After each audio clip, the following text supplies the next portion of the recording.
Բարև ձեզ, Օրագիր Նյուզի եթերում օրակարգն է, իմ հյուրն այսօր Հայաստանի Հանրապետության արտակարգ դեսպանորդ եւ լիազոր նախարար Էդգար Ղազարյանն է։ Բարև ձեզ, պարոն Ղազարյան, շնորհակալ եմ, որ այստեղ եք։ Ես եմ շնորհակալ։ Պարոն Ղազարյան, ուզում եմ սկսենք պաշտոնյաներից ստացած բավականին ճոխ պարգևավճարներից, մոտ 14 միլիոն դրամ Նիկոլ Փաշինյանն է ստացել, նախարարները 6-ից 7 միլիոն, падգամավորները 3 միլիոն ու այսպես շարունակ։ Որքանով եք այս պարգևավճարները արդարացված համարում, հատկապես հաշվի առնելով այն հանգամանքը, որ մենք խոսում ենք մի քաղաքական ուժի մասին, որը ծայրից ծայր ձախողել է իր իսկ ընդունած կառավարության ծրագիրը, փաստացի արել է իր խոստացածի ճիշտ հակառակը։ Այն ինչ որ տեղի է ունեցել, դա պետական բյուջեի միջոցների վատնում է, որը որ կարծում եմ իշխանափոխությունից հետո պետք է հետ վերադարձվի, ինչպես իրենք են ասում, կոպեկ առ կոպեկ։ Որովհետև մենք ունենք օրենք։ Մեր երկիրը ընդհանրապես աշխարհի բոլոր նորմալ երկրները կարգավորվում են օրենքներով, ոչ թե մի հոգու կամ մի փոքրիկ խմբակի սեփական շահերից բխող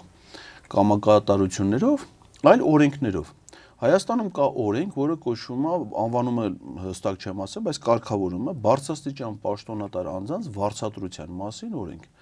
Եվ այնտեղ նշված է, որ գոյություն ունի բազային աշխատավարձ 66150 դրամ, եթե չեմ սխալվում, եւ գործակիցներ ըստ պաշտոնների դրանց խմբերի։ Ու եթե ասենք падգամավորինը 10 գործակից է, նշանակում է 10-ը պետք է բազմապատկես 66150 ստանաս իր ամսական վարձատրության չափը։ Այսինքն օրենքը սահմանելը թե ինչքան պիտի ազգային ժողովի падգամավորը ստանա աշխատավարձ։ Դրանից ավել 1 դրամ ավել իրան փող տալը պետք է ունենա լրացուցիչ բացատրություն հիմնավորում։ Առավել ևս իրանց պարագայում հələ հարց է, թե դրանք աշխատավարձ ինչի են ստանում։ Որովհետև ես մասնագիտությամբ տնտեսագետ եմ, իմ առաջին մասնագիտությամբ։ Աշխատավարձը, պարգևավճարը դրանք տնտեսագիտական հասկացություն են։ Ունեք աշխատավարձը, դա գործատուի կողմից աշխատողին տրվող վարձատրությունն է կատարած աշխատանքի դիմաց։ Այսինքն որպեսզի մարդը աշխատավարձ ստանա, նա պետք է աշխատի։ Մեր ազգային ժողովում կան падգամավորներ, որոնք չեն աշխատում։ Թե ինչա падգամավորի աշխատանքը, դա կանոնակարգով գրած է, ինքը պիտի նիստերի մասնակցի, ինքը պիտի քննարկումների մասնակցի, ելույթներ ունենա, հարցադրումներ բարձրացնի, քվեարկությունների լսումների մասնակցի, Այսօր 5 շաբթի է, ազգային ժողովը վաղուց սպառել էր քառօրյա նիստի օրակարգը։ Այսինքն 2 օրում ամբողջ օրակարգը սպառվում է։ Ինչի համար, որովհետև հարցերը, որ դրվում են, ոչ քննարկում ալնում, ոչ հարցեր են տալի, ոչ ելույթներ են ունենում։ Հիմա որ մտնեք ազգային ժողովի կայք, այնտեղ խմբակցությունների падգամավորների անունը գրած է։ Վստահեցնում եմ ձեզ, քաղաքացիական պայմանագիր կուսակցության 69 падգամավորներից կեսից ավելին դուք որպես լրագրող, ակտիվ գործիչ, մամուլին հետևող, ուղղակի չեք, ասեն, գնայեք ենթադրենք Լիլիթ Կիրակոսյան։ Ո՞վ է նա։ Կամ ասենք թե Էդգար Հակոբյան, լիք տեսկան է։ Գիտենք, որ Աննա Հակոբյանի ազգական։ Այսինքն, եթե ինչ-որ մեկին էլ ճանաչում ենք ոչ թե իր քաղաքական, падգամավորական, այլ ինչ-որ մի սկանդալներով, ասենք օրինակ Վահագ Ալեքսանյանին ճանաչում ենք, որ բանակում ներքնաշորեր չի ունեցել, չէ՞, դրա մասին է խոսել, կամ այդ իր սուր անբովանդակ հայտարարություններով գործընկերներին ուսապարկերի հետ էր ասեք բանեն Հրաչյա Հակոբյանին ճանաչում ենք, որտեղ Նիկոլ Փաշինյանի աներձակն է, Սերիալներում նկարահանվում էր պարոն Ղազարյան, լավ դերեր էր։ Հա, բայց երկրորդային դերեր է, իսկ իրան որպես դերասան շատ քիչ, օրինակ Ալեն Սիմոնյանն էլ նկարահանվել տարբեր, բայց իրան որպես դերասան քիչ են։ Իրան ճանաչում են, ասենք, սուր թքելուց հետո տեսեք ինչքան ճանաչում իր բարձրացավ, չէ՞, որ ասում են Ալեն Սիմոնյանը թքել, մամուլը, այսինքն եթե որևէ մեկը ինչ-որ ճանաչում է ձեռք բերում, ապա ինչ-որ խուլիգանության, օրինակ այն Կարեն Սարուխայանը, որ նարկոտիկ չլներ նրա այրան մեզի մազի մեջ, ով կիմանար, որ այտենց падգամավոր գոյություն ունի, չէ՞։ Իսկ եթե որևէ մեկն էլ հայտնի է, դրանով է հայտնի, ոչ թե իր գործունեությամբ։ Հետևաբար հարց առաջանում, դրանք աշխատավարձ ինչի են ստանում։ Լավ աշխատավարձից բացի ես ասեմ, падգամավորները ամեն ամիս ստանում են նաև 250,000 դրամ падգամավորական ծախսերի փոխհատուցում։ Այս իշխանությունը բարձրացրեց առաջ 50,000 այո, իրանքը բարձրացրեց։ Ընդ որում, սա ոչ թե գումարն է, որ իրանք ամեն ամիս պիտի ստանան, այլ այն գումարն է, որը նախատեսված է, որ ստանան միայն այն դեպքում, եթե ծախսել են падգամավորական կարիքների համար։ Մարզեր են գնացել, հանդիպումներ են ունեցել։ Չէ, դե մարզերի համար գործողում կա։ Մարզերի համար գործողում կա, ենթադրենք օրը 2000 դրամ է, ինչքան է մեկը հյուրանոցի, այսինքն եթե իրանք գործի բերումով գործողման են գնացել, ազգային ժողովից առանձին գործողման, հիմա որ իրանք արտասահմանյան այցելությունների են գնում, օր 200 $, այ մոտարապես ինչքան է ըստ երկրների։ Ըստ երկրների, նաև ընդ որում դա հայտարարների մեջ չեն էլ գրում այդ փողերը, որ ստանում են։ Դրանից բացի, ասենք օրինակ կարող է, չգիտեմ, падգամավորը դահլիճա վարձե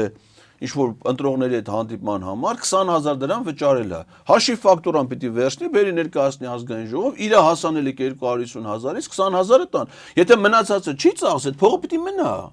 Բայց իրանք բոլորը ամեն ամիս նաև այդ են ստանում։ Դրանից բացի նաև պարգևավճարներ են ստանում։ Պարգևավճարները էլի տնտեսագիտական։ Ասում եմ, պարգևաճարը տրվում է այն աշխատակցին, ով որ իր պարտականությունները ավելի լավ է կատարել, քան նախատեսված է պարտականությունների, ասենք ընդհանրենք պաշտոնի անձնագրով եւ այլն։ Մեծ հաջողություններ ա ունեցել, ցենք հատուկ խնդիրներ ա լուծել եւ այլն։ Դա կարա վերաբերվի մի հոգու, չէ, երկու հոգու։ Ոչ 107-ին։ Ոչ բոլորին միասին, նույն ընդ որում կարա վերաբերից, մեկը ստանա մի անգամ իր աշխատավարձի 50%-ի չափով։ Բայց եթե բոլորը ստանում են, ընդ որում երամսյակը մեկ են ստանում, տոնորենը, մարտի 8-ին կին падգամավորները ստանում են, որովհետև իրանք կին են։ Հետո, ասենք կինը լելու համար, ասենք պարգևատրում ես, որովհետև կին ես։ Քանի կնոջ պիտի պարգևատրեն։ Ասենք եթե Ալեն Սիմոնյանը ուզում է աշխատակից կամ падգամավոր կանանց նվերներ անի, իր անձնական միջոցներով պիտի գնա, մեր պետական միջոցներով ինքը բան անում, կանանց նվերներ ա տալի։ Նիկոլ Փաշինյանն ասում է աղքատությունն ենք հաղթահարում նաև այս կերպ, քանի որ նույն պետական պաշտոնյաները ավելի մոտիվացված են աշխատելու սրանից հետո։ Մի րոպե, եթե աշխատավարձի չափը օրենքով սահմանված է, չէ, եթե դու գնում ես դառնաս падգամավոր կամ նախարար, դու արդեն գիտես նա ինչքան։ Եթե քեզ այդ աշխատավարձը չի բավարարում, դու ավելի մեծ ունակություններ ունես, բիզնեսում ավելի քեզ լավ, քեզ ով ասում որ դու պիտի լես պաշտոնյա։ Գնա քո ուզած տեղ աշխատի։ Պետական ոլորտում պիտի աշխատեն են մարդիկ, ով որ ուզում օրինակ ինձ համար լրի բավարար է 650,000 դրամով падգամավոր աշխատել է։ Դուք ռադիոյի քաշի գնացեք, ես գիտեմ 650,000-ով կտենեք ոնց են աշխատում падգամավորը ոնց է ալնում։ Եթե չեք ուզում, ուրիշ տեղ ավելի լավ աշխատանք եք ուզում, գնացեք ուրիշ տեղ, մեր պետությունը այդքան է նախատեսել վարձատրության համար։ Ընդ որում այդ ամեն ինչն էլ հերիք չի։ Մի հատ էլ միայն դեկտեմբեր ամսին խելքից դուրս, ասեն 3 միլիոն։ Սրբույթ Գայլան ասում է, չեմ էլ հիշում 6-7 միլիոնը։ Պատկերացնի պաշտոնյան ասես միլիոնների մասին արդեն ինձ չի էլ իր համար մեկը, էլի 6-ա թե 7-ա։ Երբ որ դա թոշակառուների համար մի քանի տարվա իրանց ամեն ամսվա թոշակն է, որ տարիներով աշխատել են, տվել են պետությանը, հիմա պիտի այս տարիքում ինքս ընդ որում ասում եմ դեռ տախո միայն դեկտեմբեր ամսվա համար չի, ամբողջ տարվա, ամբողջ տարի դու ձեր ես աշխատել։ Քեզ աշխատավարձ չես ստացել ամեն ամսվա, ինչ ամբողջը։ Կամ իրանց այդ բացատրություններ էլ Ալեն Սիմոնյանն ասում է խաղաղություն բերող մարդիկ պիտի բա որ խաղաղություն բերողը պիտի վարձատրի, բա պատերազմ բերողը ինչ պիտի անի։ Այսինքն 2020 թվականին մենք դե սաղի տկլորացնենք ցենք փողոցները։ 2020 թվին ձեր իշխանությունը երկու պատերազմ ա բերել։ Մեկը հուլիսին Տաուշում, մեկը 44 օրյա պատերազմը Արցախում։ Արցախի 44 օրյա պատերազմի միայն նյութական կորուստը պաշտպանության բանակի կազմում է 6 միլիարդ $։ Ալիևն է ասել այս մասին։ Այո, դա պաշտոնական թիվ է։ 6 միլիարդ $-ի պետությանը վնաս տված մարդը, հələ պարգևավճար է ստանում այն պետությունից, որին ինքը 6 միլիարդ $-ի վնաս է տվել։ Հələ դա միայն ՊԲ-ի նյութական կորուստ եմ ասում։ Արցախի ընդհանուր կորստի նյութական արժեքը մոտարապես ամենամեղ փորձագիտական հաշվարկներով գնահատվում է մոտարապես 100 միլիարդ $, Genesis Armenian էր այդ ուսումնասիրությունները կատարել։ Բայց այս պետության է ժողովրդին 100 միլիարդ $-ի վնաս տված մարդը Իրան այդում է 20,000 $-ի պեր, ինքը իրան ընդ որում պետական բյուջեի միջոցների։ Իսկ ո՞ց կարա մարդը ինքը իրան Նիկոլ Փաշինյանը ինքը իրան վարձատրում է, ինքը իրան պարգևատրում է օրենքով չնախատեսվածից, իսկ օրենքով նախատեսվածից մի քանի անգամ բարձր օրենքը վարչապետի համար նախատեսում են դրեք 1,200,000 դրամ, ինքը ստանում է դրանից բացի 10 անգամ ավելի շատ փող իր թալանը ոնց է ալնում։ Ասեն, ու հետո էլ երեք էլ ազգային ժողովում թալանացի վերադարձրած։ Ազգային ժողովում ասում է բանը, այն ժամանակ ծրարներով փող, այն մարդ, եթե այն ժամանակ ինչ-որ վատ բան այլ է, այսինքն հիմա էլ պիտի դրան։ Այսինքն հիմա եթե ինֆորմացիոն տեխնոլոգիաները, ֆինանսական համակարգը կատարելագործվել է, կանխիկ փողի փոխարեն, այդ նույն փողը ավելի մեծ ծավալով փոխանցումով է ալնում։ Այո։ ծրարով չի, այլ ուղղակի հաշվիտ են փոխանցում, դա նորմալ է, հա։ Այսինքն այդ բանը կոնվերտն է խնդրեմը, թե մեջի պարունակությունը։ Խնդրեմը պարունակությունն է, չէ՞, հիմա հարդուն չի ստանում այդ պարունակությունը։ Սա ընդ որում սա մի իշխանություն է, նույն Նիկոլ Փաշինյանի գրառումները նայեք։ Պետությանը վերականգնվեց 12 միլիոն դրամի կամ 2 միլիոն դրամի վնասը։ Էսիշ գյուղի, չգիտեմ, հողատարածությունը վերադարձվեց պետությանը։ Այսքան 4 հեկտար հողը կամ 0.2 հեկտարը գարաժ, ինչ որ մի հատ ավտոտնակ վերադարձվեց պետությանը 2 միլիոն, այդ իրանց վերադարձրածն է,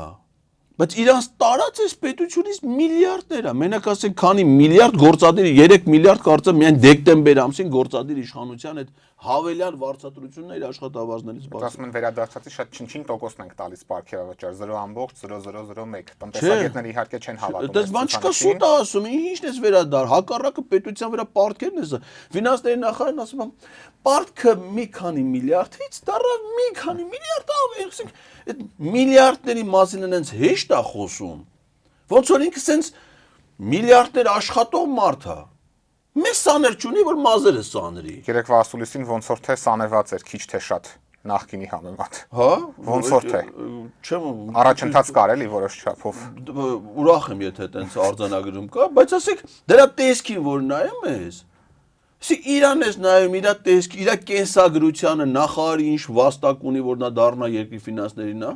Ու սենց միլիարդների մասին խոսում ասենք այնպես ոնց որ ես ու դուք խոսենք ես մի բաժակ ջրի մասին, էլի ջուրը կար խմեցինք, հիմա չկա։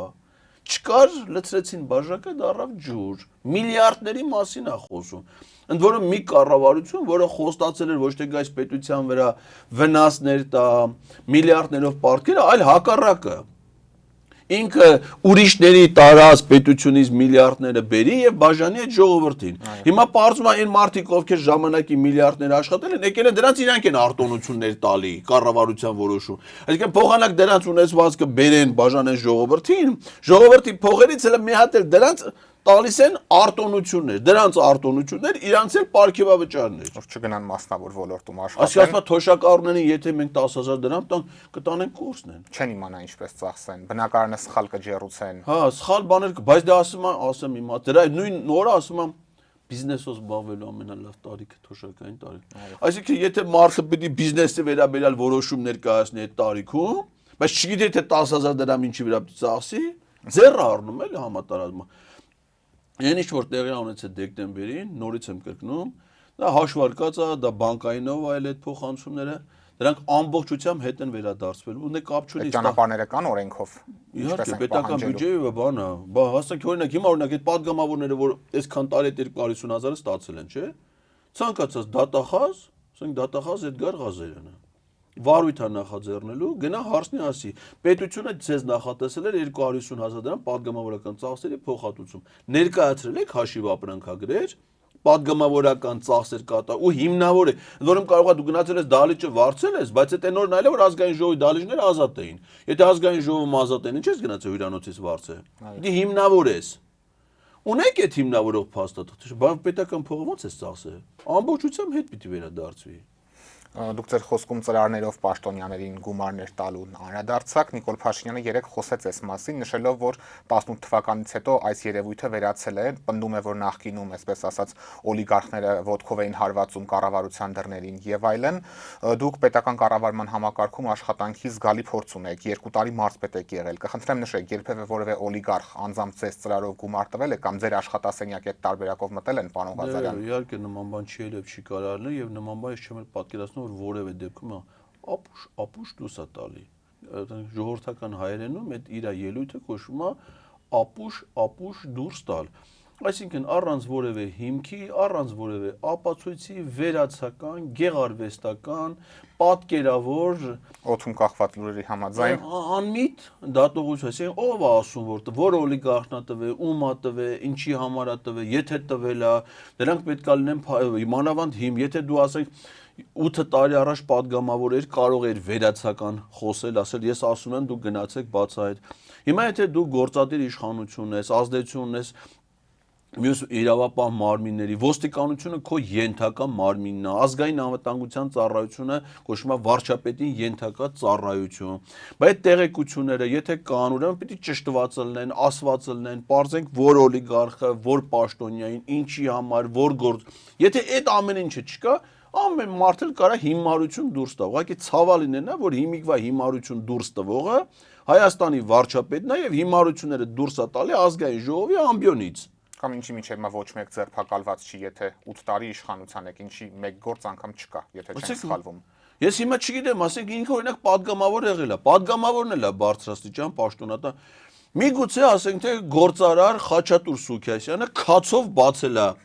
իր ազգային ժողովում իր աշխատասենյակի դուռը եւ իրան տվել է ծրարով փող։ Եվ դա իր վրա այնքան է տպավորվել եւ ինքը մտածել է, որ եթե ինքը պաշտոնյա է, գործարար Խաչատուր Սուքիասյանը կամ Վահան Քոբոբելյանը, որի հիմնադրած կամ սեփականություն հանդիսացող 4 ընկերությունների տնօրենը հիմա Նիկոլ Փաշինյանի եղբայրն է։ Միգուցե իր կաբինետի դուռը քացով բացել են, ծրարով փողը տվել են, մի հատ է չափալախել են։ Ու հանձնարարություններ են տվել, թե ինքը ինչ անի, ակաժներից էլ քաշել են, ու դա իր վրա տպավորվել է։ Կարող է, ես չեմ ասում տենց է եղել։ Կարող Բայց ամենայն հավանականությամբ եղել է, որ իր թե չէ հակառակ դեպքում, ասենք օրինակ ես չեմ կարող ասել, որ որևէ պաշտոնյայի դուռ քացով են բացել, որովհետև ես պաշտոնյա եմ եղել, իմ մոտ որևէ մեկը, որ եկել է հանդիպան, նախապես պայմանավորվել է եւ մենք հանդիպել ենք, լինի մարզպետանում կամ մարզպետանից դուրս, լինի դեսպանությունում, դեսպանությունից դուրս, ՍԴ-ում աշխատակազմում թե դրանից դուրս բոլոր պայմանավորվածությունները հանդիպումները եղել են տրամաբանությամբ, քաղաքավարության բոլոր նորմերին եւ մեր լիազորությունների շրջանակներում։ Հակառակ դեպքում այդ հանդիպումները չեն եղել։ Գործարարների հետ եղել են մաքսիմում քիչ։ Օրինակ ես ՍԴ աշխատակազմի ղեկավար եղած ժամանակ ոչ մի գործարարի հետ չեմ հանդիպել։ Գործարարների հետ հանդիպել եմ, երբ որ դեսպան եմ եղել կամ մարզպետ իմ լիազորությունների իրենց գործունեության հետ կապված հարցերի վերաբերյալ։ Եվ նրանց գործունեության համար ավելի նպաստավոր պայմանների քննարկումը դա իմ պատասխանատվության տիրույթում ա եղել եւ պարտադիր չէր որ իրանքից դրա համար փող տային, որովհետեւ ես դրա համար փող ստանում էի պետությունից որպես պատշաճ վարձատրություն եւ գոհ էի։ Սեփական փորձով են կիսվել այս դեպքում, սրա հետ գործ ունենք։ Ուրիշ բացատրություն ես չունեմ։ Որից նաև հայտնի դարձավ, որ Նիկոլ Փաշինյանն ընդունել է Թրամփի խաղաղության խորհրդին միանալու հրավերը, որի մշտական անդամ դառնալու գինը $1 միլիարդ է։ Ինչպես է գնահատում այս իրողությունը, ինչ կստանա Հայաստանը այս խորհրդին միանալով եւ եթե մշտական անդամ ենք դառնում, ապա ինչ միջոցներից պետք է այդ $1 միլիարդ վճարենք, որը մեր երկրի համար չնչին գումար չէ առնվազն։ Անկեղծ ասած ես լսել էի, որ տենց հանդիպում կա իշքան պատերազմի մասնակից, պատերազմական հրահրող պետությունների ղեկավարներ, բաներ կան դրան հրավիրել, Ալիևն է դրան հրավիրել, ասենք Իլհամ Ալիևը հրավիրվում է մասնակցելու խաղաղության խորհրդի հիմնադրմանը, պատերազմական հանցագործ։ Ասենք Նիկոլ Փաշինյանը պատերազմական հանցագործ, բայց որ պիտի $1 միլիարդ փող տա, այդ ճիշտ է։ Եթե մշտական անդամ են դառնում, իհարկե չեն հստակեց, թե մշտական ենք դառնում, թե ժամանակավոր, բայց Նիկոլ Փաշինյանի դեպքում չենք կարող բացառել, էլի որ։ Անկեղծ ասած այդ գումարի մասին ես առաջին անգամ եմ լսում, չեմ կարող։ Կարող ասենք Ալիև իրանց երկուսի փո ասեսի վերցում են երկուսի համար դե իրանք հայրենակիցներ են, չէ՞։ Իլհամ Ալիև ասել, Դոնալդ Թրամփ ասել է, որ Նիկոլ Փաշինյանը ադրբեջանցի է։ Ալիևին դիմեց, ասաց քո հայրենակցի անունը ինչպես էր։ Չէ, ուր է հայրենակ։ Նա էլ ասաց ընդեղ է, ինքն էլ ասաց ստեղ եմ։ Այսինքն եւ Թրամփի ասածն է ճիշտ, եւ բոլորը եւ Ալիևը ընդունեց, որ նա ադրբեջանցի է եւ ինքը։ Ընդ որում Թրամփը մի պետության ղեկավարը, որ ունի աշխարհում ամենազարգացած հետախուզական ծառայություն, իսկ նա պատահական հենց այնպես բաներ չի ասի, եթե ես դուք կարող ասենք ուղղակի ենթադրենք, ասենք նա Էլչիբեի տղանա, որովհետև ուղղակի նմանացնելով ողջամիտ կասկած ունենանք։ Հա, ողջամիտ կասկած, ասենք Էլչիբեի տղանա, որովհետև տեսքով նման է, բաց այդ Էլչիբեը 74 թվին հələ ազատության մեջ ա եղել, 75-ից արդեն։ Խոսել ենք մենք։ Իսկ Նիկոլ Փաշինյանը ծնվել է 75-ին, այսինքն ինչ որ եղել է իր Էլչիբեի ազատ։ Հիմա սա ուղղակի ենթադրություն է։ Եթե մեր պարագայում ենթադրություն է, Թրամփի պարագայում հաստատ պատահական բան նա չի ասում։ Հիմա կարող է որպես հայրենակիցներ Ալիևն էլ քանի որ փողի խնդրեմ չունի, $1 միլիարդ հատերա, կարող ասես մեր երկուսի փոխարեն վերցեք թող ինքն էլ միասին մասնակցենք։ Մենք երկուսով գանք, զույգերով։ Պարոն Ղազարյան, մենք այնուամենայնիվ մոտենում ենք խորհրդարանական ընտրություններին ու քաղաքական դաշտում արդեն ակտիվ վերադասավորումներ են սկսվել, տարբեր հին ու նոր ուժեր հայտարարել են, որ մասնակցելու են ընտրություններին։ Քանի որ ընտրական գործընթացը անխուսափելի է այլևս, ինչ եք կարծում, ճիշտ դիրքավորվելու, գրագետ քարոզարշավ իրականացնելու դեպքում ընտրություններով հնարավոր է իշխանափոխության հասնել, թե այս պահի դրությամբ արդեն այս ընտրությունների ելքը կանխորոշված է։ Եթե Նիկոլ Փաշինյանը մնաց իշխանության, բացառվում է, որ Հայաստանում 2026 թվականին տեղի ունենա ընտրություն։ Հնարավոր է ընտրության անվան տակ տեղի ունենա մի միջոցառում, բայց դա ընտրություն որևէ պարագայում չի կարելի համարել, եթե ինք իշխանության ղեկին է, որովհետև բռնապետությունների օրոք, բռնապետությունների շրջանում ընտրություն չի կարալ, ընտրությունը ժողովրդավարական հասարակարգի ինստիտուտ է։ Ասենք օրինակ, եթե Ադրբեջանում հայտարարվում է ընտրություն նախագահի, նշանակվում է ընտրության օր, առաջադրվում են թեկնածուներ, որոնցից մեկի մայրն ասում է, ես իմ տղային չեմ ընտրելու, Ալիևին եմ ընտրելու, որովհետև ինքն էլ է իմ տղան, Էդի ասենք չի կարելի համարել ընտրություն եւ դրա արդյունքներով չի կարելի ասել, որ Իլհամ Ալիևը ընտրվեց, չնայած ֆորմալ իմաստով ընտրություն եղել, քվեաթերթիկ ա եղել, մարդիկ քվեարկել են եւ նա դա ընտրություն չի, դա իշխանազավթում է։ Հիմա Հայաստանում էլ եւ 2018 թվին եւ 2021 թվին խորհրդարանական արտահերթ ընտրությունները դրանք իշխանազավթման ցցուն օրինակներ են։ Այդ ընթացքում ավտորիտար կառավարումը ավելի է խորացել, բռնապետություն ավելի է մեծ, խոսքի ազատությունը էլ ավելի սահմանափակ եւ այդ պայմաններում բացառված է, որ տեղի ունեցածը որակվի որպես ընտրություն։ Օրենքի խախտման թե վարչապետի պաշտոնակատար էր մնացել երկու անգամ էլ, այո, որ իրավունքը չուներ։ Իսկ հիմա հնարավոր է նաև ֆորմալ իմաստով էլ ընտրությունը չկայան, այսինքն եթե նա տեսա, որ ընդդիմադիր ուժերը այնուամենայնիվ համախմբվեն, միասնական նրանց հեղինակությունը բարձրանա, հնարավորությունը արտակարգ դրություն կա, հայտարարեն ընտրությունները կհետաձգ ոնց որ եղավ Սահմանադրական հանրաքվեն 2020 թվականին, հիշեք։ Այո, շատերը մոռացել են, բայց ապրիլին պետք է հանրաքվե լիներ։ Օր էր նշանակված, բայց չի եղել այդ հանրաքվեն։ Ընդ որում այն ինչ որ պիտի հանրաքվեվներ արեցին ազգային ժողովով, որ իրավունքը չունեն, անել արտակարգ դրության պայման։ Իսկ COVID-ի համար արտակարգ դրություն սահմանելը հակասահմանադրական էր, որովհետև սահմանադրությամբ ասում է կառավարությունը կարող արտակարգ դրություն սահմանի միայն այն դեպքում, երբ որ պետության սահմանադրական կարգին վտանգ է սպառնում։ Հիմա ասենք թե եթե ես գրիպով կամ COVID-ով հիվանդ եմ, կամ մենք 1000 հոգով ենք հիվանդ, պետության սահմանադրական կարգի սպառնալիքը որտեղ է։ Իրանք իրականում արտակարգ դրությունը սահմանել են հանրաքվեն չեղարկելու համար, որովհետև նախնական տեղեկություններով գիտեն, որ հանրաքվեով այդ խնդիրը չեն կարող լուծել։ Հանրաքվեն որպեսզի դրական արդյունք ունենա, ընտրողների ցուցակային թվի կեսից ավելին պետք է դրան մասնակցի։ Իսկ որպես կանոն հանրաքվեներն ավելի քիչ են մասնակցությունը։ Իսկ դրանք հասկացան, որ ՍԴ-ի հարցը հանրաքվեով չեն կարող լուծել, գնացին այդ ճանապարհով, չեղարկեցին։ Իդեպ ասեմ, ժամանակագրությունը գիտեք, չէ՞, ինչ հետաքրքիր բանի մասին է խոսում։ Սեպտեմբերի 11-ին 20 թվի արտակարգ դրության իրավական ռեժիմը չեղարկել է կառավարությունը։ Սեպտեմբերի 15-ին արդեն ՍԴ-ի նոր 3 դատավորները նշանակվել են։ Սեպտեմբերի 27-ին պատերազմը սկսել է հայտարարել ռազմական դրություն։ Այո։ Ամբողջ 20 թվականը նմանատիպ մենք արտակարգ եւ ռազմական դրության։ Իսկ պատերազմից ավարտից հետո նոյեմբերի 9-ից մինչև 2021 թվի մարտ ամիսը ռազմական դրությունը չէին չեղարկում, որպեսզի վարչապետի հրաժարական ոչ մեկ չպահանջի, անվստահության գործընթաց չլինի, ընտրություններ չլինեն։ Ու Արադ Միրզոյանին հարցмен ասում են, ինչի՞ չեք չեղարկում, ասում է քաղաքական նպատակարարությունից է։ Որ պահին, որ Նիկոլ Փաշինյանը, Էդմոն Մարուկյանի, Արմեն Սարգսյանի եւ Գագիկ Ծառուկյանի հետ ստվերային պայմանավորվածություն ունեցան իշխանատապալում եւ իշխանազավթում իրականացնելու, նոր այդ ժամանակ ազգային ժողովը չեղարկեց ռազմական դրության իրավական ռեժիմը։ Հիմա սրանց հետ այս պայմաններում այս նույն մարդկանց ո՞նց է քննարկվում ընտրությունը ժողովրդի ես օրինակ ընտրություն Լեհաստանում եմ տեսել։ Հայտարարում է պարլամենտի ընտրություն, մեկը պարզվում է, որ այն կուսակցությունը, որ իշխանության ղեկին էր, ավելի քիչ ձայն հավաքում, քան մյուսը, վարչապետ դառնում է, նախագահ դառնում է, որտեղ դա ժողովրդական երկիր է, հնարավոր է։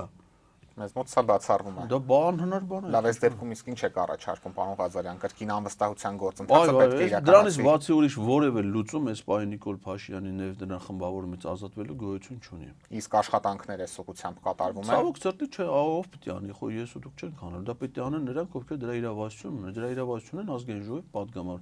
Հիմա 34 падգամավոր մի նախաձեռնության հեղինակ է, 2 падգամավոր մի ուրիշ նախաձեռնություն, այսինքն 36 падգամավոր process-ի մեջ են։ Դուք հələ այսօր մտեք ինտերնետ, Երևանը նայեք, 3-4 վաղն էլ կնայեք։ Նրանց գործողություններից, հայտարարություններից երևում է, որ իրանք դες նախաձեռնության հեղինակ են։ Աշխատանք չի իրականացվում Բացարձակ։ Օրինակ ասենք Նիկոլ Փաշինյանը իր համար մի հատ ապօրինի խնդիր ա դրել, որ կաթողիկոսի մտի հեռացնի։ Ուրիշ ոչ մի բանով իմանա չի զբաղվում։ Մեկ-մեկ թմբուկ ա նվագում։ Երիտասարդներն է դիսկոտեկի հրավիրում։ Դրանից ու վեապարին հեռացնելուց բացի այսօր ինքը բացարձակապես ուրիշ ոչ մի խնդրով չի զբաղվում։ Կենտրոնացել է դրա վրա։ Հիմա 34 падգամավորները, որ անվստահության նախաձեռնության հեղինակ են, դրանով են զբաղվում։ Ամեն օր դրանով, ամեն քայլի մենակ դրա մասին են այդ ուղղությամբ ջանքեր են գործադրում։ Իհարկե չէ։ Եվ որ չէ, բա ոնց պիտի լինի։ Պրոբլեմը մեր խորհրդարանական ընդդիմությունը դժբախտություն է։ Եվ էլի լավատեսեք, որ հնարավոր է ԿՊ-ից ինչ-որ մարդկանց այնուամենայնիվ Հələ մենք պատկերացրեք Նիկոլ Փաշինյանը կաթողիկոսին այդ հեռացնելու գաղափարը, մտածեր ասեր հնարավոր չի։ Նախ դա անօրինական է, ես որպես վարչապետ իրավունք չունեմ, պետությունը եկեղեցուց առանձնացված է, քրեական օրենսգրքով հանցանք է դա համարվում։ Բացի այդ կաթողիկոսը անժամկետ է ընտրվում, նա հրաժարական տալու մեխանիզմ չկա, նրան պաշտոնից հեռացնելու մեխանիզմ չկա։ Այն ինչ որ իր պարագայում սաղ կա, էլի։ Բացի այդ 1700 տարվա եկեղեցի է, հոգևոր հայրերը ոնց կլինի դուրս գանեն մարդու դեմ, որ իրանց օծել է, նրանք իրար հետ տարբեր կապերով, առաջին հերթին հոգևոր կապով, աստվածային խորհուրդներով կապված են, դες բան ոնց կլինի։ Արդեն 10 տիրադավ գցել է իր կառավարական ամառանոցի պատվալը։ Նկարել է հրապարակեն։ Ընտրությունների մասով ուզում եմ անդրադառնանք նաև Հական Ֆիդանի վերջին հայտարարությանը, որը ընդդիմության պնդմամբ Նիկոլ Փաշինյանին ուղղված բացահայտ աջակցություն էր, իշխանությունն էլ հակադարձում է նշելով, որ Ֆիդանը նման բան չի հայտարարել։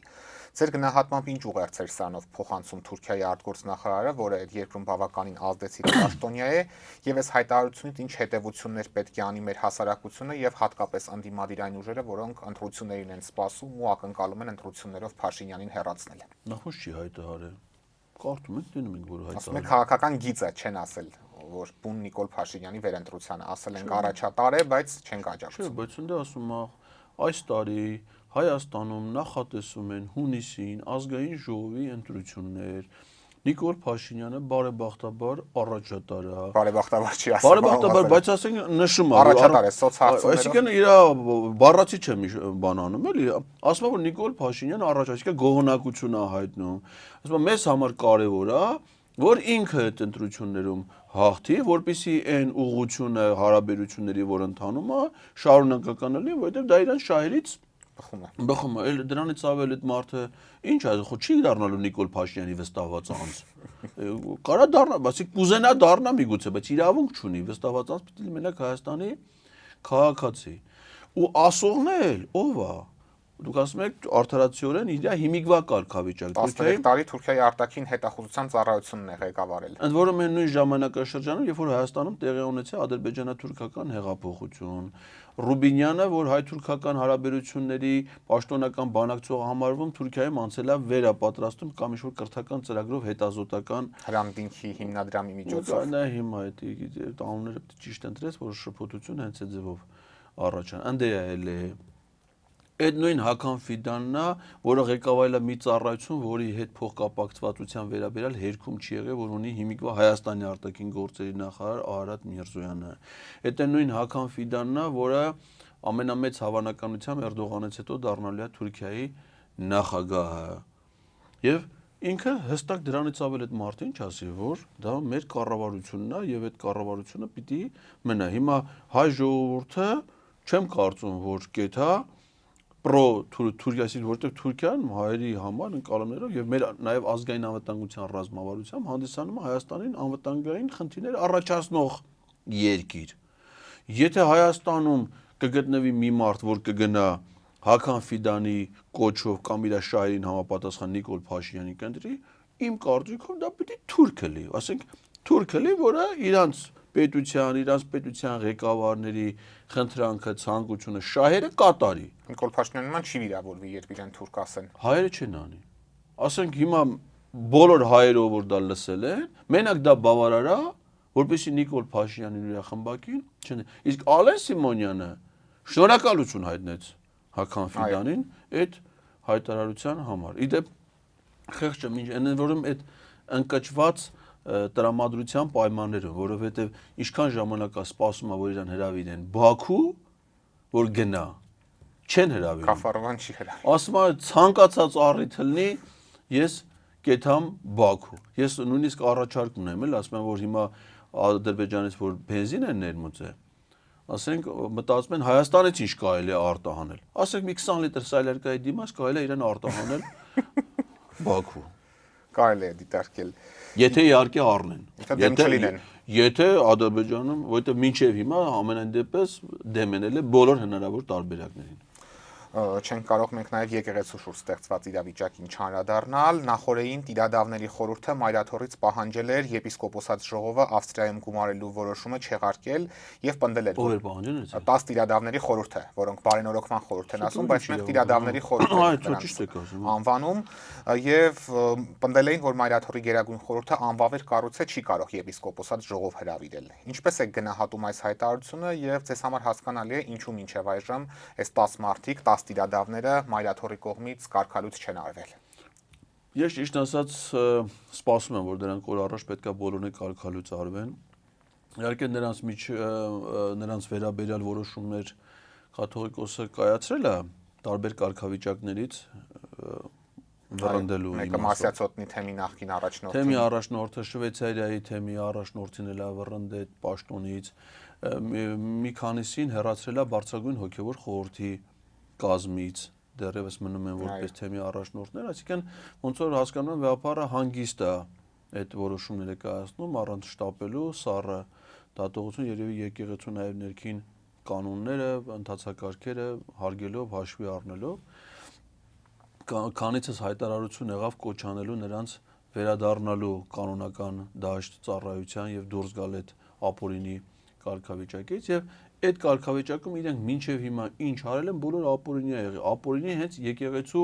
կանոնական հարաբերությունների իմաստով, նաև մեր պետության օրենսդրության իմաստով, որտեղ իրանք համատեղ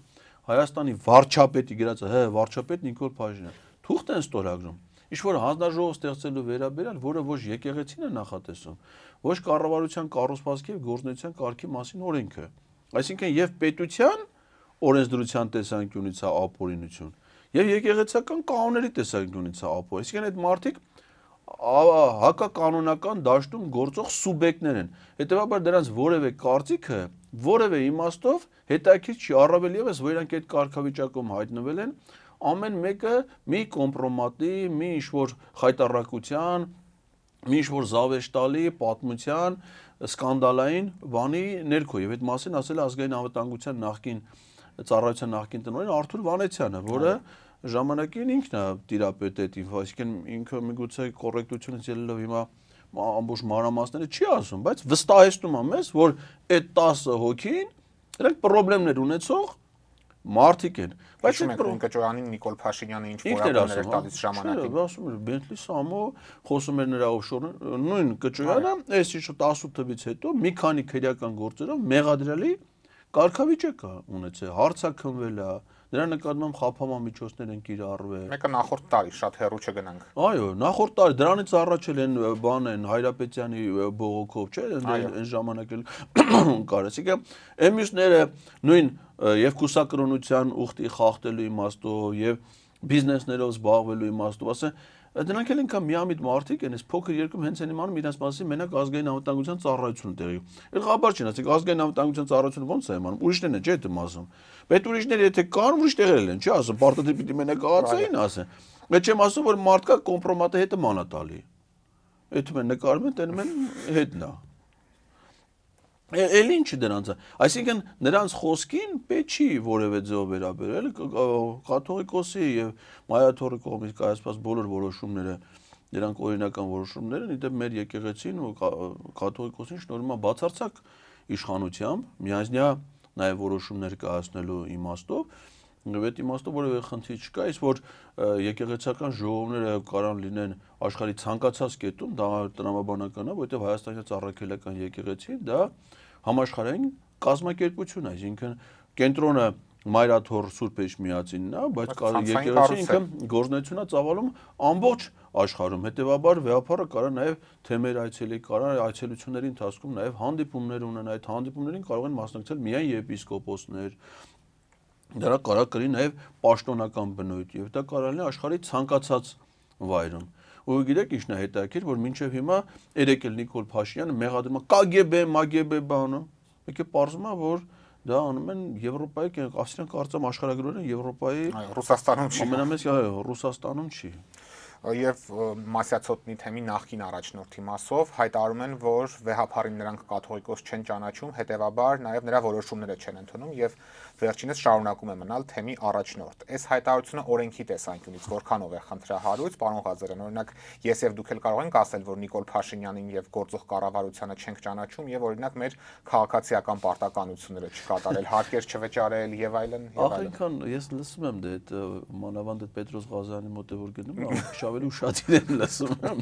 Հա, այդքան անմիտ այդպես բան։ Բա որ չես ճանաչում կաթողիկոսը, ո՞նց ես դու թեմի առաջնորդ, երբ որ այդ նույն կաթողիկոսն է քեզ նշանակի այդ թեմի առաջնորդ։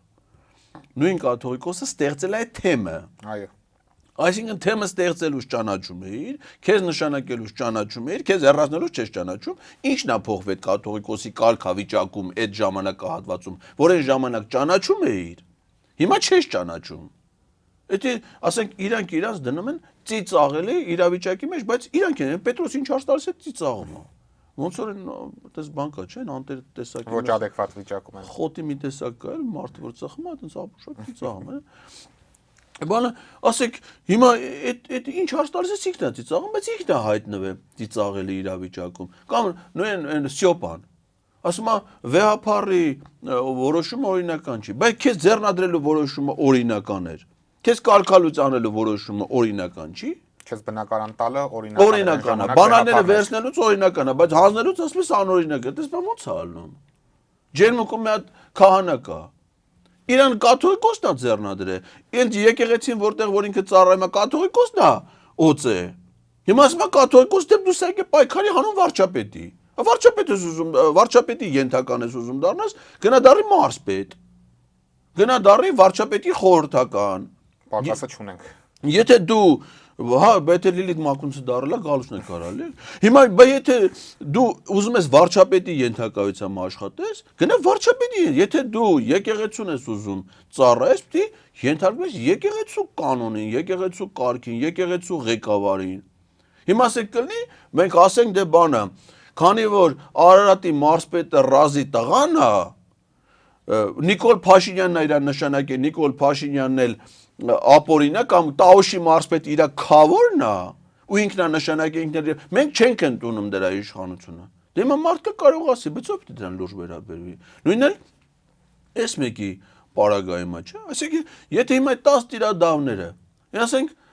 Կճոյանը, շատ ես ուզում ելնես Նիկոլ Փաշինյանի ենթական, իրան պաչես ամեն առիթով։ Ինչ ես դա մեր եկեղեցում անում։ Գնա դառի Երևանի քաղաքապետի տեղակալ, մանավանդ Ավինյանի այդ երթման արարողությանն է գնացել էր օրհնում էր, ասում էր միասին լուծը քաշենք։ Գնա խնդրի թո Ավինյանը քեզ նշանակեն ավականին քաղաքապետի տեղակալ, լուծը քաշի, Փաշինյանը տենալուց էլ պաչի։ Ինչ ես դա անում եկեղեցում, հակականոնական մեր պղծելով մեր եկեղեցին։ Այնքան իրար պաչեք, այնքան տեղեր կա իրար պաչելու, ես պիտի գաք մեր եկեղեցում իրար պաչեք։ Ցավոք սրտի։ Առավել ևս որոշ դեպքերում նաև որ այնտեղ լնումա նաև Ռոմանոս Պետրոսյան։ Այո, չանդրադառնանք ձեր դեմ դատական գործ է Բայց ներկայացրել։ ինչի՞ եմ ստացել հայցքի չգիտեմ ինչի համար է։ Ինքը գնում է Ինչից է վիրավորվել, ինչքան հասկացա վիրավորանքի դրվագով է եղել, ինչ է։ վիրավորանք եւ զրպարտություն, հետո որ բանին են, իմ հետ միասին նաև անտիֆեյքի խմբագրերն էլ է դատը տվի։ Ենթադրում եմ որ դա Ղազարյան versus Ղազարյան նախագծի հետ է կապված, բայց դες նորից նայել եմ այդ թողարկումը, դե ոչ վիրավորում։ Ինչ որ բան չի, կասկած չի առաջացել։ Բացարձակ ընդ լրիվ տեղ կա նույնիսկ իրան գովում եմ։ Ինչ եք ասել։ Հա? Ինչ եք ասել գովալու մասով։ Չգիտեմ, ինչ որ ասում եմ, պիտի դու քո ճիշտ տեղում լինես, լավա որ դες բաներ էլի։ Հասկանալի է։ Եվ պարոն Ղազարյան, Փաշինյանի քաղաքացիական կինը Աննա Հակոբյանը վերջերս մի տեսանյութ էր հրապարակել, որտեղ իր պնդմամբ չինարենի քննություն էր հանձնում։ Եվ մեզ խնդրում էր բազմակողմանիորեն քննարկել այս տեսանյութը, իր չինարեն սովորելու փաստը։ Իհարկե ես ու դուք չինարեն չգիտենք, չենք կարող բովանդակությունը վերլուծել, բայց այնուամենայնիվ Աննա Հակոբյանի խնդրանքը չմերժենք կխոսենք եւ հենց դուք ամիսներ առաջ մեր տաղավարում նշել եք, որ նրան Չինաստանի համալսարանից վռնդել են, այս տեսանյութը նաեւ ձեզ էր ուղղված։ Ինչ կասեք սրա կապակցությամբ։ Իմ հիմնավորումը դրանում էր, որ ինքը սեպտեմբերի 12-ին արդեն վերադարձել է Երևան։ Դա էլ որտեղից իմացանք Նիկոլ Փաշինյանը Սևանի կառավարական համառանցում խորոված էր անում ու ասում էր, որ դա Աննայի վերադարձի պատվին է։ Այսինքն Աննան վերադարձել է ու դրանից հետո ինքը Չինա մինչև այդ Աննան ընդից լուսանկար հրապարակել էր այտենց ոչ դասաժամի ռեժիմում, ներևում է մեկը հետանայ, մեկը գողերևում է բոլոր, ինքը գիրք է, ասեք, սա դասամիջոցը բան, մեր հարց առաջանում չի, ասենք, ով է նկարել, այնպես տպավորություն է, որ նկարը պապարացիներն են, ինքն էս չի նայում, էլի, այնպես ժպտաբան, չէ։ Ասեք, այդ իր կուրսեցիներից ով, մանավանդ կուրսեցիներից սաղ ջահելինք եկակնի կա։ Ասեք, ով պիտի դրան նկարած է, դերասանություն, պարզը չէ, հետը մարդ է տարել, մարդը դասի ժամի չէր կարամ հետը մտնել, դասամիջոցին է մտնել նկարել, բա։ Ու ամսի 12-ն էլ հետ է եկել։ Ես ինքս ակադեմիական աշխատանքի շատ հարուստ փորձ ունեմ, ես 99 թվականից դասավանդում եմ, ես մասնաճյուղի տնօրեն եմ եղել, ես դեկան եմ եղել, ես համալսարանական դոցենտ եմ, ես տասնյակ տարի, ասենք ուսումնական process-ը 12 օրով չի ավարտվում, տենց ուսումնական կրթական ծրագիր, նույնիսկ վերապատրաստման դասընթացները այդքան կարճ չեն, 1-2 ամիս են հիմնականում։ Հա գոնե 3 շաբաթ հլում է, էլ ասենք մագիստրոսական ծրագիր 12 օրով, նույնիսկ ասենք, եթե հեռակա մագիստրատուրա, դրա ուսանողները ունենում են ժամանակակից պայմաններում կրեդիտային ծանրաբեռվածություն, այդ կրեդիտներով, այդ ծանրաբեռվածությունը, ակադեմիական ծանրաբեռվածությունը ենթադրում է պարտադիր լսարանային ժամեր, դասախոսություններ, գործնական պարիսկան, նես չէ, որ այդ դասախոսից առաջադրանքները ստանաս, գաս սկսես Կոնֆուցիոս կարդաս կամ բաներ կարդաս, կարդացածը դել որ քեզ կարդում է, հանես դնես Facebook։ Տես չի էլի, այդպես կրթություն չի լինում։ Դա համար 12 օր հետո իր վերադարձը արդեն հարց առաջանում, որ սա չի դիմաց այդ կրթական ռեժիմին։ Իդեպ ասեմ ինքը ժամանակին փորձար է նաև Հայաստանի ամերիկյան համալսարանում սովորելու, չի ստացվել իր մոտ, էլի հեռացրել են։ Այսինքն ակադեմիական ծանրաբեռվածությունը չի կարողացել իր վրա։ Ընտանեկան բարդույթ է, կարծես թե։ Հա, բա այդ բանն է, հիմա օրինակ այդ իր ամուսնու այդ թմբուկ նվագելը, բայց եթե ասենք մարդը ժամանակին երաշտական կրթություն ստացած լինի, հիմա ինչի պիտի իջնի պատվալ անհասկանալի ջահելներին հավաքի, սկսի շատ անտաղան ձևով այդ հարվածի այդ գործիքի վրա։ Հիմա սրանն է, այդ կոմպլեքսներ ունեն, էլի, հիշում եք մի պա գրքեր էր մթում կարդում, այդ հագի ժամանակ վերացել է, ասենք Կարապին ճառ շոքին են ամառված, ասենք Կարապիլ է նստած մթում գիրք կարդացողը, դու տեսել եք այսքան ժամանակ երկրորդ մարդուն, որ դա Կարապիլը չի մոտ գիրք կարդացողը տունը իր համար հարմար պայմաններում կամ ասենք այսքան մենք գիրք են կարդացել, այսքի չենք նկարվել գիրք, գիրք կարդացող գլուխ կախ իր գիրքը կարդում, ասենք ինչ չի պիտի նկարվես մի րոպեանոց ռիչ սարքես, երաժշտություն դնես, հետո հանես ու տենց օրը մի անգամ, հետո թարգես, չգիտես, ինչի որ պահից սկսած։ Իսկ Աննա Հակոբյանը չինարն է մի բան հիշացրել, ես իմ Facebook-ում էլ է դրել Սինյոր Ռոբիզոն TV Ատոներայ բնի, կոմոնայ բենե Խորամուխ չեղանք այդքան։ Այդ աստիճանի այդ որակի ինձ թվում է բան է էլի, հաջողություններ ունի ինքը։ Շնորհակալ եմ պարոն Ղազարյան հետաքրքիր զրույցի համար։ Ես շնորհակալ։ Օրակարգն այսօր այսպիսին էր, այն ամփոփեցինք Հայաստանի Հանրապետության արտակարգ դեսպանորդ եւ լիազոր նախարար Էդգար Ղազարյանի հետ։ Կհանդիպենք։